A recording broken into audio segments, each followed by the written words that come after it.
ফ্রান্সে আগাম জাতীয় নির্বাচনের ঘোষণা দিয়েছে দেশটির প্রেসিডেন্ট ইমানুয়েল ম্যাক্রন। স্থানীয় সময় রবিবার সন্ধ্যায় এমন ঘোষণা দেন তিনি।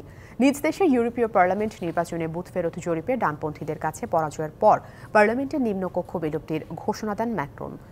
বুথ ফেরত জরিপের বরাতে আল জাজিরার প্রতিবেদনে বলা হয়েছে, নির্বাচনে ডানপন্থী মেরিন লে পেন প্রতিষ্ঠিত ন্যাশনাল র্যালি পেতে যাচ্ছে ৩২% ভোট। বর্তমানে দেশটির নেতৃত্বে আছে ২৮ বছর বয়সী জর্দান বার্দেলা। জরিপে আরও দেখা যায়, ম্যাক্রনের দল রেনেসা পার্টি পেতে যাচ্ছে ১৫% ভোট, যা ডানপন্থীদের চেয়ে অর্ধেকেরও কম। অন্যদিকে সোশ্যালিস্টরা পেতে যাচ্ছে ১৪% ভোট। ম্যাক্রনের ঘোষণা অনুযায়ী ৩০ জুন দেশটির পার্লামেন্টের নিম্নকক্ষে ভোট গ্রহণ অনুষ্ঠিত হবে। দ্বিতীয় ধাপের নির্বাচন হবে আগামী ৭ জুলাই।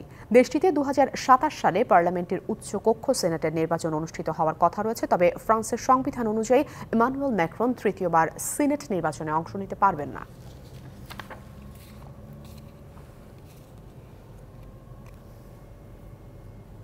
নগদে ৫০০ টাকা বা তার বেশি পেমেন্টে পেতে পারেন ঢাকায় জমিসহ ২০ কোটি টাকার পুরস্কার।